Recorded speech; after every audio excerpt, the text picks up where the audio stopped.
Woo! Worms Forum coming at you guys today again with another video.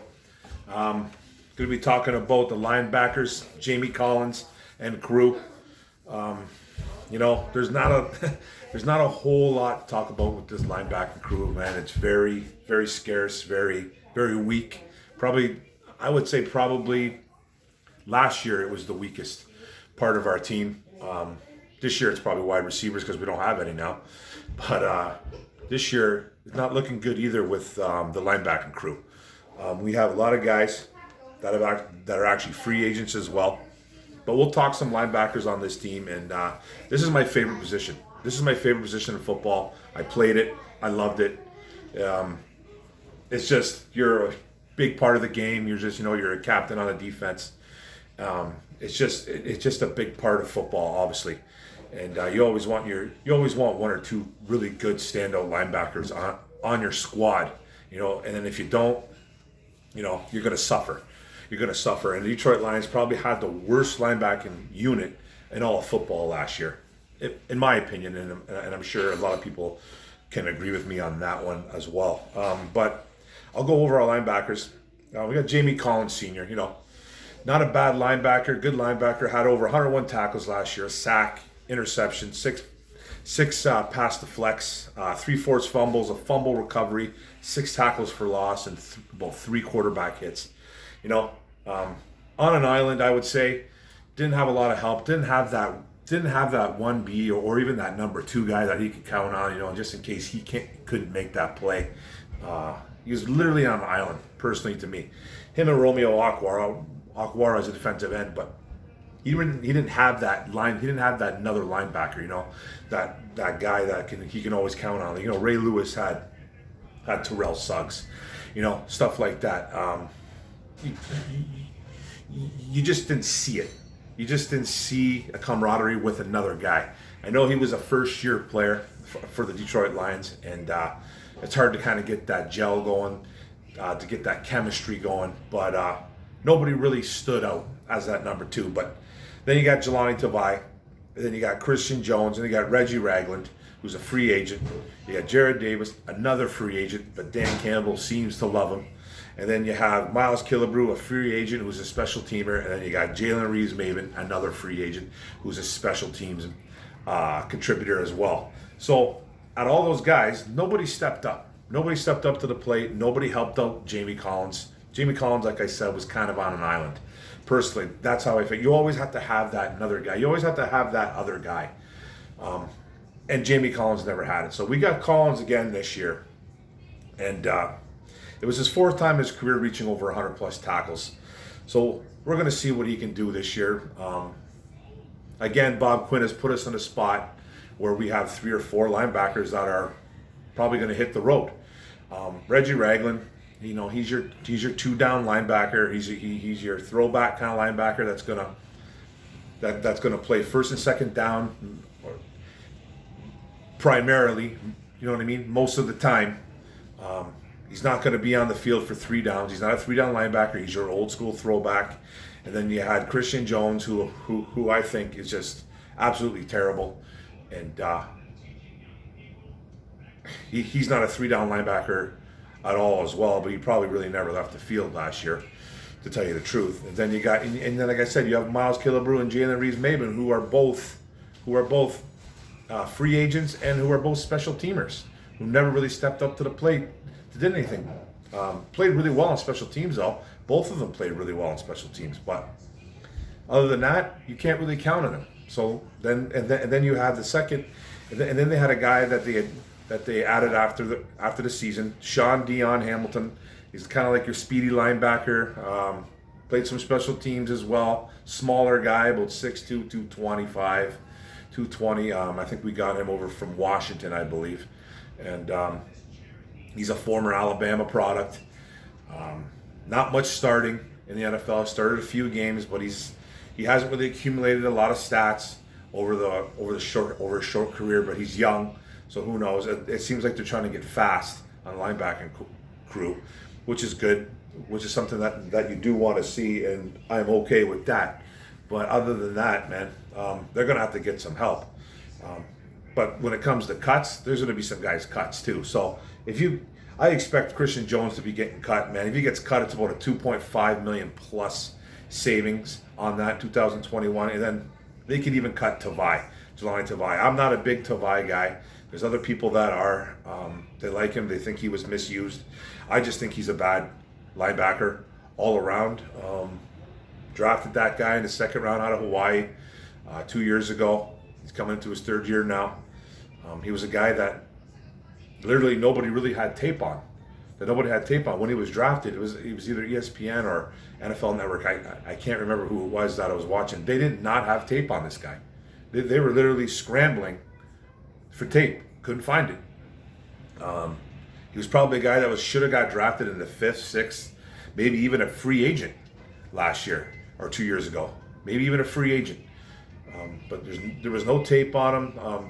They kind of don't know what to do with him. It seems like he kind of fell out of favor with the Lions last year. He did get a little more playing time, but it just seems like they misused him. That's probably the word I'm looking for. Misused him. And they didn't really know what to do with him. So his numbers kind of fell off. He did have a couple sacks for his rookie year, a pick, something like that. Didn't accumulate a bunch of tackles, but he just seems to be a guy that's out of place. He's always out of position. He's not good in coverage. He doesn't really rush the quarterback well.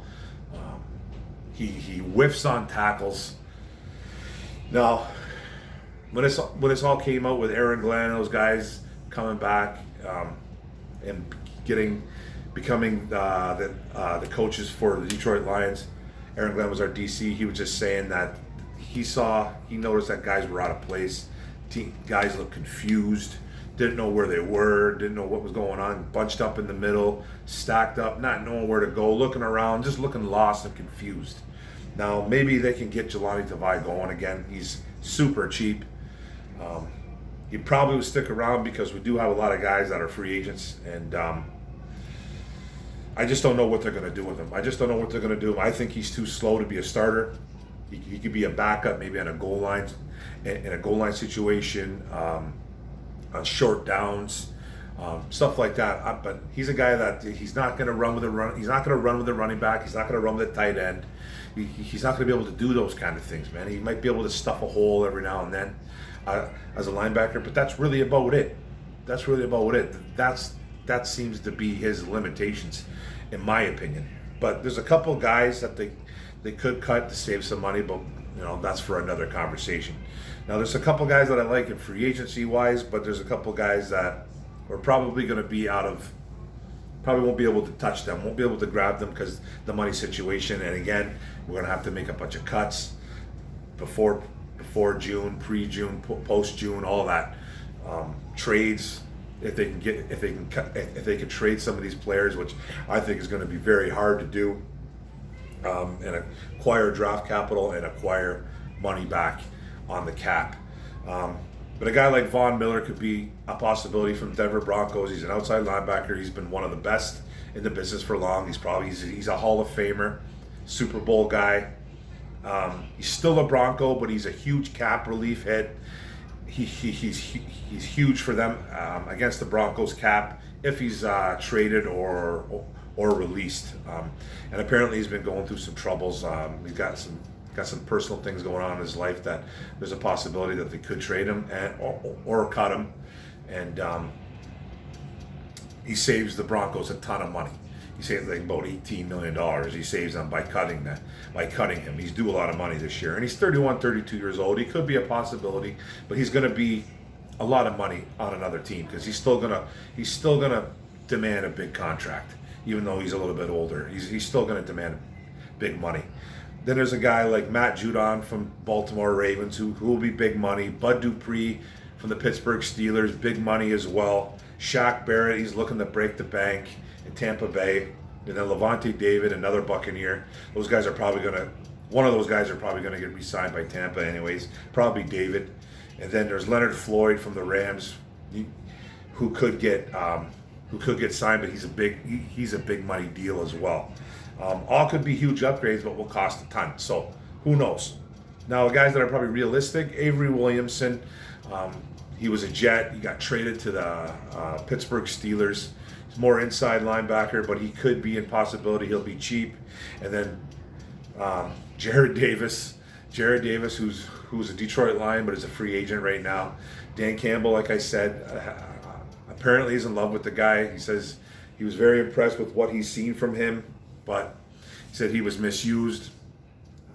That's for another day. We'll see what happens there. And then there's Eric Wilson, a guy that I kind of liked out of Minnesota. He's a free agent. Could be cheap. Made some splash plays during the year for the Vikings, and he could come at a cheaper price. He probably got himself a bump and raise for his play this year, but he won't be out of the realm. He'll be a possibility if they go after somebody. So I kind of like those kind of three guys on the cheap: Avery Wilson, Jared Davis, and Eric Wilson. Oh, Eric Wilson, Avery Williamson. I'm sorry. So those are guys, and there's guys in the draft that I like too. Like I said, I could talk about the linebacker position for days. I really could, but there's only a few guys that I do like at the linebacker spot. Outside, inside, doesn't really matter. I just know we need a whole new crew. Jamie Collins needs help, man. This man needs help. Hashtag help Jamie Collins, man. Okay? So there's a couple of obvious guys. I love linebacker Micah Parsons. The guy is a 3-down linebacker in my eyes. He's a little bit raw in coverage, like I said before.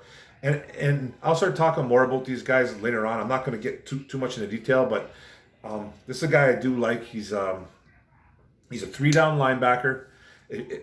You're not going to put him in coverage all the time. He's going to have to learn that. This is a guy that was literally recruited out of high school as a defensive end and moved to linebacker at Penn State. That's how athletic he is. So he's a guy that's going to stuff the run, get to the quarterback, because that's what he does best. Get to the quarterback and stuffs the run. That's what he does best. And his coverage skills are a little bit to be desired, but he's such an athlete that I think he can overcome that. And then there's another guy that I like, Jeremiah Owusu-Koramoah. That's the kid out of Notre Dame. A little bit smaller, but he flies to the football. He plays at about 215, 220. He is small. He reminds you of a kind of like a Talvin Smith from the Jacksonville Jaguars, if you guys can remember him, man. Guy that just flew to the football, made plays. You know what I mean? So he's very versatile. And then you got guys like Zaven Collins, another very versatile guy. Bigger dude, about 6'3", 240. I think about 240 maybe.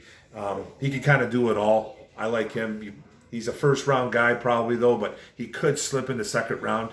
And if he does, I think the Lions will be fools not to snap him up, but I'd be very lucky if he slips that far. Now, there's a couple of guys I like, but a couple of guys here that I could play defensive end as well, too. I guess it all depends on 4-3, 3-4. All depends on what we're mainly doing. Now, a guy named Joseph Osai from Texas, got that sack ability. I like him in the third round. I think they can get him there. There's another guy, Azeez Ojulari out of Georgia, probably a fourth rounder. He's got some sack ability as well. He can get to the quarterback. And then Quincy Rochet, he was an absolute sack machine at Temple. He was a transferred over from Temple to Miami. Even got to the quarterback at Miami. Got about 4.5 sacks on the year, but he was a machine at Temple. And then Chaz Surratt, former quarterback, North Carolina, plays to the whistle. Very, very high motor. Raw because he changed positions, but I like him a lot, man. That's just a few guys right now. I will, like I said before, I will get into it, no problem. We're gonna work on that down the road, though. But that's it, guys. That's my video. Don't forget to like and subscribe. Hit the bottom right corner. Hit the notification bell. Like all my vids. And like and comment. It's all about liking and comment. That's what it's all about. It helps my channel very, very much. And I love the feedback itself. I love getting back to the subscribers and just shoot the bull. You know what I'm saying? All right, guys. Thanks a lot. Go Lions. Let's go. Boom.